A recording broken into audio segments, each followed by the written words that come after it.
melihat penampilan dari kelompok 2, yaitu tentang tema pola hidup sehat dalam memenuhi kebutuhan, ya. Nah, saya mohon kepada anak-anak untuk kelompok yang kedua ini, biarlah suasana lebih hidup, ya. Terima kasih. Untuk kelompok 3, ya, kelompok 3. Silakan. Bunga melati harmoni. Tumbuh indah di Taman Sari. Kami hadir dengan hati hati ingin membawa presentasi di hari ini. Shalom semuanya. Shalom. Kami dari kelompok 3 akan presentasikan tentang pola hidup sederhana dan memenuhi kebutuhan. Dan saya sendiri Gracia Kabar, Meika, Gracia, Dira, dan Lestari.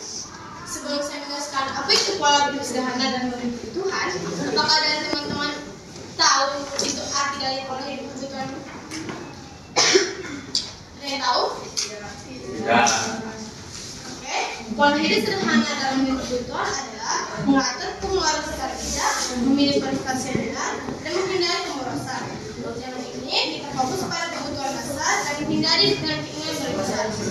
Dengan pola hidup ini kita dapat mencapai keseimbangan finansial dan hidup lebih puas. Kedua, kita memasuki ciri-ciri pola hidup sederhana. Pertama adalah mengutamakan kebutuhan pokok daripada keinginan. Kedua, tidak hidup bergaya yang mewah. Tiga, pandai mengelola uang. Empat, selalu bersyukur dengan apa yang dimiliki. Lima, hemat dalam penggunaan listrik, air, dan barang-barang lain. Tujuan pola hidup sederhana dalam kebutuhan itu adalah tujuan pertama adalah untuk mencapai keseimbangan dan sebagian dengan meminimalkan konsumsi yang tidak perlu. Dengan hidup sederhana ini, kita dapat lebih fokus pada hal-hal yang benar-benar penting untuk mengelola uang dengan lebih baik dan juga mengurangi stres. Selain itu, menghargai apa yang kita miliki dan mendorong gaya hidup yang dilakukan sekarang ini. Saya memberikan contoh pola hidup sederhana. Pertama adalah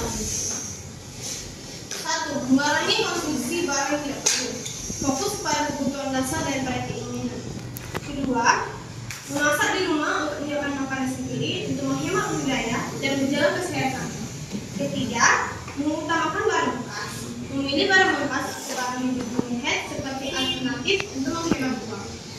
Keempat, membuat anggaran bulanan untuk merencanakan pengeluaran untuk memastikan kebutuhan utama untuk emergensi. Ketiga, kita ada manfaatnya.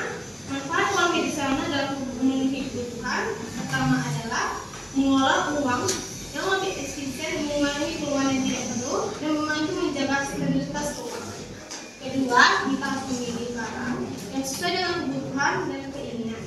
Ketiga, berjuang yang lebih erat untuk membangun hubungan yang lebih kuat dengan keluarga dan teman melalui pengalaman bersama yang berarti. Empat, kita ada akibatnya. Akibatnya jika kita tidak memiliki pola hidup sederhana dalam kebutuhan, pertama adalah pengeluaran lebih besar dari pendapatan. Orang bisa menjadi boros karena membeli barang yang bukan kebutuhan, melainkan keinginan diri sendiri. Kedua, sulit menabung.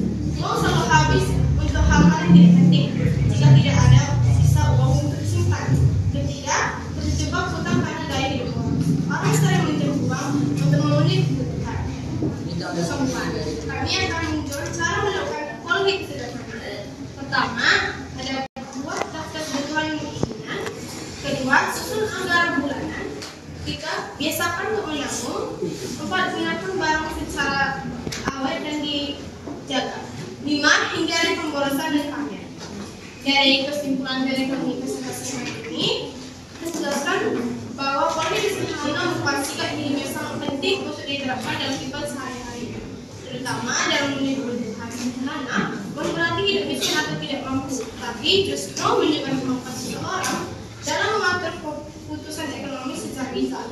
Isi dalam menerapkan pola hidup sederhana ini, seseorang akan lebih mudah membedakan antara kebutuhan dan keinginan, sehingga pengeluaran tidak bisa dikendalikan dan tidak memiliki pendapatan.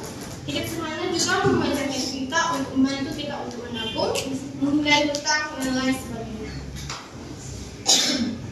Kami akan membuka sesi pertanyaan.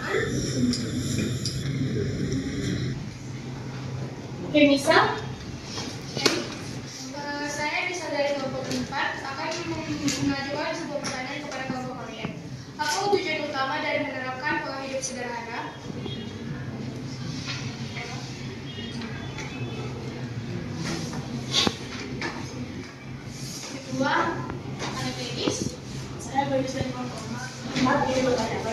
cara seorang pelajar menerapkan pola hidup sederhana di sekolah? Bisakah Ikut soalnya. bagaimana cara seorang pelajar menerapkan pola hidup sederhana di sekolah? Jangan lupa mengucapkan terima kasih. Kelompok yang sudah pertanyaan, adakah yang lain? Ya, silakan. Saya dari nomor 1 bertanya, bolehkah kalian memberikan contoh bagaimana keluarga yang sudah menerapkan pola hidup sederhana? Terima kasih dari kelompok N. Kami akan menjawab pertanyaan dari teman-teman sekalian. Berikan waktu berapa menit untuk bicara.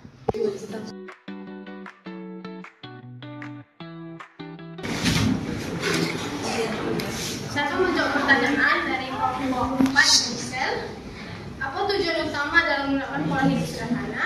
Tujuannya adalah untuk mencapai keseimbangan dan kebahagiaan kehidupan, meninggalkan konsumsi yang tidak perlu dengan hidup sederhana. Kita dapat fokus pada hal-hal yang penting untuk mengelola keuangan yang lebih baik. Dan selain itu, hidup sederhana juga membantu kita lebih menghargai apa yang kita miliki. Apakah bisa diterima?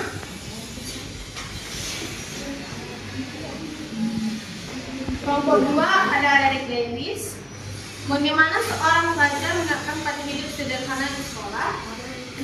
Caranya adalah mengatur keuangan dengan bijak, menggunakan barang yang secukupnya dan bersikap benar. Apakah bisa diterima? Ketiga ada Iren dari kelompok 1. Contoh menerapkan pola hidup sederhana dalam keluarga adalah: pertama, mengutamakan kebutuhan daripada keinginan. Kedua, mengelola keuangan dengan hemat. Ketiga, menggunakan barang sesuai fungsi dan menjalankan aktivitas yang bersama dan tidak boros. Dan bersikap bersyukur seperti penampilan sederhana. Apakah bisa diterima? Kami akan membuka pertanyaan sesi 2.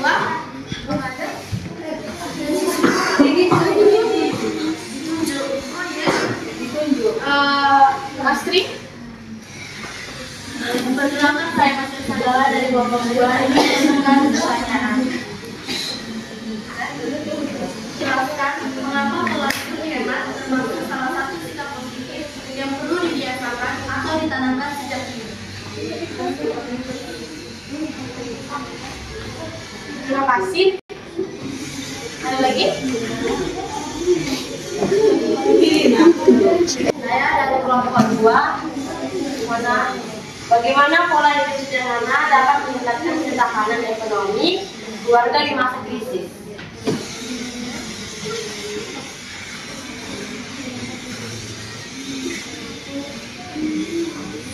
Terima kasih.